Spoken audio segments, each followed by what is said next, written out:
नमस्कार। आजकल जब हम टीवी डिबेट देखते हैं या सोशल मीडिया पर स्क्रॉल करते हैं तो ऐसा लगता है जैसे कुछ शब्द सिर्फ हथियार की तरह इस्तेमाल होने के लिए बने हैं। हाँ बिल्कुल। एक ऐसा ही शब्द है काफिर। ये शब्द इतनी नफरत और गुस्से के साथ उछाला जाता है कि इसका असली मतलब कहीं खो सा गया है। तो आज हमारे सामने डॉक्टर उज़्मा खातून का एक लेख है और इसी के आधार पर हम जरा कुरेद कर देखेंगे कि ये काफिर शब्द असल में है क्या। इसका सफर कुरान की गहराइयों से निकलकर आज की सियासी गाली बनने तक कैसे पहुंचा। चलिए इस शब्द की तह तक चलते हैं। बिल्कुल। और ये सिर्फ एक शब्द की कहानी नहीं है, ये इस बात की भी पड़ताल है कि कैसे धर्म से जुड़ी पवित्र और गहरी बातों को उनके नैतिक और रूहानी मतलब से खींचकर बाहर निकाला जाता है और उन्हें नफरत फैलाने का औजार बना दिया जाता है। आज हमारी कोशिश यही रहेगी कि हम समझें कि कुरान में ये शब्द कितनी बारीकी और नैतिकता के साथ इस्तेमाल हुआ था और आज इसका इस्तेमाल कैसे 180 डिग्री घूमकर बिल्कुल उल्टा हो गया है। तो शुरुआत इसकी जड़ से ही करते हैं। अरबी भाषा में जो इसका मूल है काफारा, उसका मतलब क्या होता है? लेख में एक बड़ी दिलचस्प बात बताई गई है जो शायद बहुत कम लोगों को पता होगी। हाँ, और वो बात हैरान करने वाली है। काफिरा का सबसे बुनियादी, सबसे पुराना मतलब है छिपाना या ढकना। और जानते हैं ये शब्द किसके लिए इस्तेमाल होता था? किसान के लिए। उस किसान को काफिर कहा जाता था जो बीज लेता था और उसे मिट्टी के अंदर छिपा देता था या ढक देता था ताकि उससे पौधा उग सके। अरे वाह, किसान इस शब्द का लेना देना खेती बाड़ी से था। ये तो मैंने कभी सोचा ही नहीं था। जी। तो एक किसान जो बीज को जमीन में छिपाता है और एक इंसान जो सच को छिपाता है, कनेक्शन तो साफ दिख रहा है। एक एटीट्यूड को दिखाता है। वो रवैया है सच्चाई को जानबूझकर छिपाने का या उसे देखने के बाद भी मानने से इनकार कर देने का। ये एक एक्शन है, कोई परमानेंट लेबल नहीं। अच्छा, तो अगर इसका मतलब सिर्फ छिपाना या ढकना है तो ये हमेशा एक नकारात्मक, एक नेगेटिव चीज तो नहीं हुई? मैं कोई राज छिपा सकता हूँ या किसी के लिए कोई तोहफा छिपा सकता हूँ। क्या कुरान में ये शब्द सिर्फ इनकार करने वालों के लिए ही इस्तेमाल हुआ है? लेकिन एक बहुत ही सकारात्मक, पॉजिटिव अंदाज में।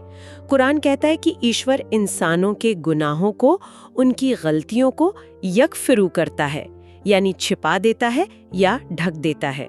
दूसरे शब्दों में कहें तो माफ कर देता है। कमाल है। वही मूल शब्द, जब इंसान सच के लिए करे तो इनकार और जब ईश्वर इंसान के गुनाहों के लिए करे तो माफी या रहमत। इससे तो ये बात बिल्कुल शीशे की तरह साफ हो जाती है कि ये शब्द जन्म या समुदाय से नहीं बल्कि किसी के कर्म और नीयत से जुड़ा है। 100%। ये नियत और रवैये का मामला है, पहचान का नहीं। ठीक है, ये तो उसका मूल मतलब हुआ। लेकिन आम जिंदगी में जो धारणा बन गई है वो तो यही है कि हर गैर मुस्लिम अपने आप में काफिर है। क्या इस्लाम की समझ में ये बात इतनी सीधी और सरल है? बिल्कुल नहीं। ये एक बहुत बड़ी गलतफहमी है जिसे कुछ लोगों ने फैलाना है। जो गंभीर इस्लामी विद्वान हैं, जैसे लेख में जावेद अहमद गामदी का जिक्र है, वो एक बहुत ऊंची शर्त रखते हैं। वो कहते हैं कि किसी को काफिर या कुफ्र का दोषी सिर्फ और सिर्फ तब कहा जा सकता है जब इत्मामे हुज्जत हो जाए। इत्मामे हुज्जत, ये थोड़ा भारी शब्द है। इसका आम भाषा में क्या मतलब हुआ? क्या कोई फरिश्ता आकर बताएगा?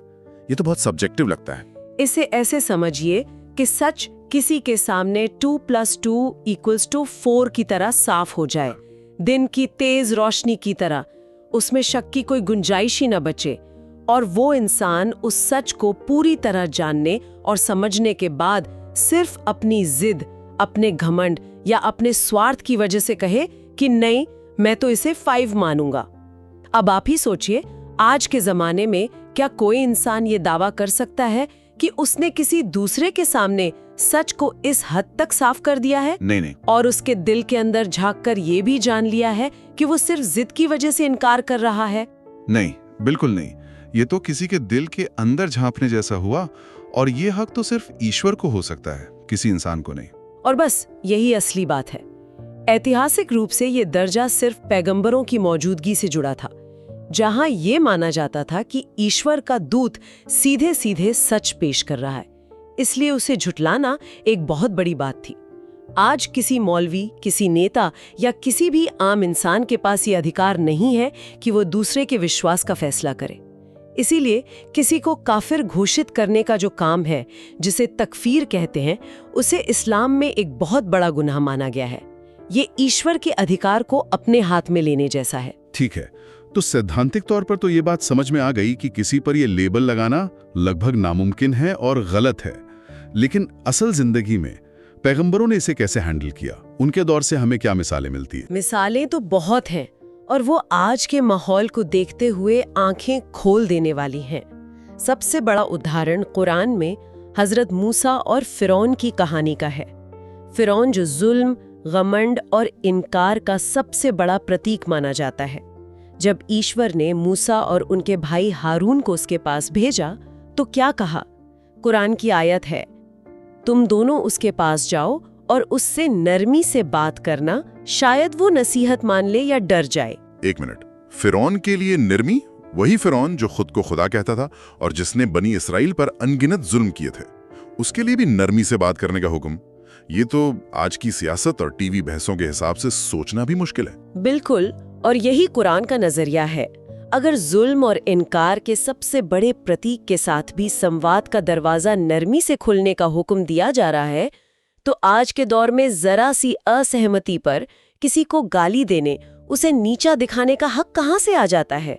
ये हमें सोचने पर मजबूर करता है। ये वाकई बहुत शक्तिशाली उदाहरण है। और पैगंबर मोहम्मद का खुद का रवैया कैसा था? क्या उन्होंने कभी अपने सबसे बड़े दुश्मनों को, जिन्होंने उन पर और उनके साथियों पर इतने जुल्म किए, उन्हें काफिर कहकर लानतें भेजी? इसके ठीक उल्टा। एक बार लोगों ने उनसे कहा कि आप अपने दुश्मनों के लिए बद्दुआ कीजिए, उन पर लानत भेजिए। तो उनका जवाब था, मुझे लानत भेजने वाला बनाकर नहीं भेजा गया है, मुझे तो रहमत बनाकर भेजा गया है। सच्चा मुसलमान वो है जिसकी जुबान और हाथ से दूसरे इंसान महफूज रहें। वो न गाली देता है, न किसी को नीचा दिखाता है। तो काफिर शब्द को एक गाली की तरह इस्तेमाल करना, ये ईमान का सबूत नहीं, बल्कि सीधे सीधे उस पैगंबरी किरदार के साथ गद्दारी है।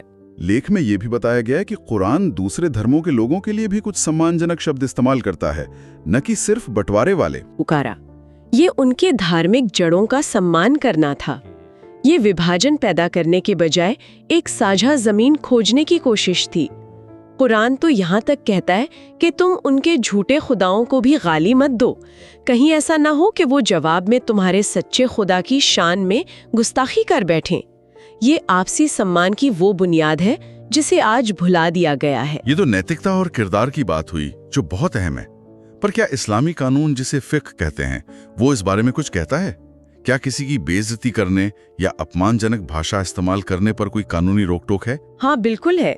और ये भी एक ऐसी बात है जिसे जानबूझकर नजरअंदाज किया जाता है। इस्लामी कानून ऐसी किसी भी भाषा पर सख्त पाबंदी लगाता है जिससे दूसरे इंसान के सम्मान को ठेस पहुंचे, चाहे वो मुसलमान हो या गैर मुस्लिम। हनफी और हम्बली मत, जो इस्लामी कानून के दो बड़े स्कूल हैं, उनके बड़े बड़े विद्वानों ने साफ लिखा है कि किसी गैर मुस्लिम की भी बेइज्जती करना गुनाह है। क्या इसका कोई ठोस उदाहरण है? मतलब किसी विद्वान ने इसे और साफ किया हो? जी, एक बहुत बड़े हनफी विद्वान हुए हैं इब्न नुज़ैम। उन्होंने अपनी किताब में यहाँ तक लिखा है कि किसी गैर मुस्लिम को ओ काफिर कहकर पुकारना भी इसलिए मना है क्योंकि ये शब्द सुनने वाले को मानसिक पीड़ा, तकलीफ देता है। और ये कोई नई सोच नहीं है, इसकी बुनियाद सीधे कुरान के हुक्म पर है। सूरे हुजुरात में साफ कहा गया है, एक दूसरे को बुरे नामों और उपाधियों से मत पुकारो। यानी ये उसूल सिर्फ मुसलमानों के आपसी व्यवहार के लिए नहीं, बल्कि हर इंसान के लिए है। किसी भी इंसान को ऐसा नाम नहीं देना जिससे उसे तकलीफ हो। ये तो एक यूनिवर्सल ह्यूमन डिग्निटी यानी मानवीय गरिमा का सिद्धांत है। बिल्कुल, ये इस्लाम के नैतिक ढांचे का एक अहम हिस्सा है। हर इंसान की इज्जत की जानी चाहिए। और अब अगर हम आज के माहौल की बात करें, जहां इतनी ज्यादा पोलराइजेशन है, समाज बटा हुआ है, वहां इस शब्द का गलत इस्तेमाल कितना खतरनाक हो सकता है? आज के दौर में ये सिर्फ अनैतिक नहीं बल्कि बेहद खतरनाक है। हमें यहाँ पर चरमपंथी गुटों की भूमिका को समझना होगा।